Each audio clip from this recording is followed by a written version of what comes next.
Everyone, good morning. Art of Learning Shambhu Ghosh YouTube channel चल रहा है और कुंडलिनी योग जो सातों लाइट जल रहा है मेरे फ्रंट पेज में और उसमें 7 लाइट जल रहा है।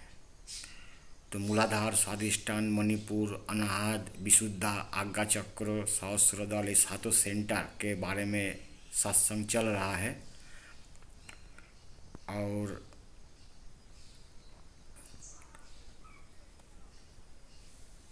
स्वादिष्टान केंद्र में पहुंचने के बाद की घटना है।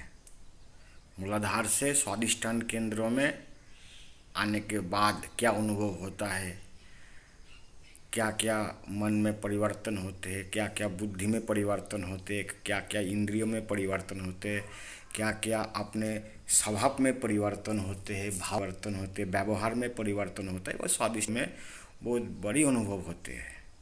ऐसा तो अनुभव होता है कि वो ईश्वर को पा जाए, भगवान को पा जाए, वो खुद ही भगवान हूँ, ऐसा अनुभव होने लगता है। ये भी एक छोटा सा भ्रम ही है, क्योंकि स्वाधिष्ठान केंद्रों में जो है शास्त्रों का भंडार कहा गया है। यहाँ पे हमारे जन्म जन्म का संस्कार, जन्म जन्मों का पूर्व जन्म में, इसके पहले जन्म में, इसके अगले जन्म में हमने क्या क्या किए, ये सभी स्वाधिष्ठान केंद्रों में आने के बाद हमें सब याद होने लगता है। क्योंकि हमें इस जन्म में जो भी किए, बचपन से 100 साल तक एक आदमी को पूछा जाए तो वो आराम से काफ़ी चीज़ बोल सकता है अपने बचपन से, बालकपन में, जवानी में, शादी नहीं किया था उससे, शादी के बाद बच्चा नहीं हुआ था, बच्चा होने के बाद, वो अपने पूरे जीवन कहानी को बोल सकता है। तो स्वाधिष्ठान केंद्र में जब पहुंच जाते तो उसको धीरे धीरे माँ के गर्भ का ज्ञान होता है कि मैं माँ के गर्भ में आया कैसे। तो वो इस जन्म के हर चीज़ों को अपने अंदर देख सकता है और बोल सकता है, क्योंकि कुंडलिनी शक्ति अंतर्मुखी बहिर्मुखी दोनों ही है। क्योंकि परमात्मा जो आत्मा है वो बाहर में भी है और अंदर में भी है, साकार भी है, निराकार भी है। जब हम उनको बुलाते, ईश्वर को बुलाते हैं, तो वो साकार रूप में भी आ जाते। ध्रुव ने बुलाए थे, गुरु के ऊपर बैठ के आ गए भगवान जी।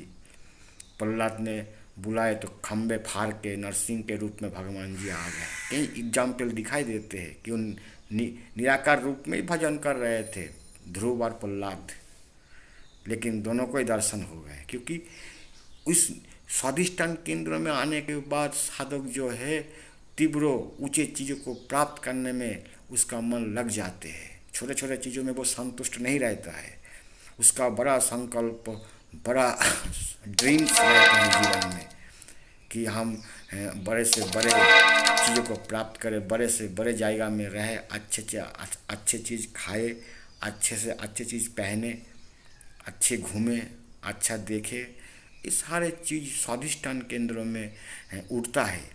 तो इस स्वाधिष्ठान केंद्र में जब आदमी साधक पहुँच तो उनको तीव्र वैराग का पैदा भी हो जाते हैं। क्योंकि सारे चीज़, सारे ज्ञान प्राप्त होने के बाद संसार के हैं, उनको वहाँ पे शांति प्राप्त नहीं होता है। क्योंकि कुंडलिनी जो और ऊपर उठने का प्रयास करेगा। क्योंकि मूलाधार से निकल के स्वाधिष्ठान केंद्र में यात्रा किए, काफ़ी गुरु के पास से भजन पूजा पाठ करके तब जाके मूलाधार से स्वाधिष्ठान केंद्र में हम पहुँचे हैं। अभी स्वाधिष्ठान केंद्रों को अपना घर मान के बैठ जाते हैं।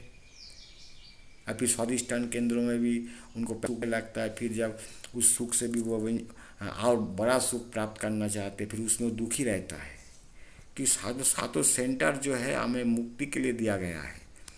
जैसे आप जिस सेंटर में आपका मृत्यु होगा, आप उसी प्रकार आपका जन्म भी होगा, इस शास्त्रों में हमारे लिखा हुआ है।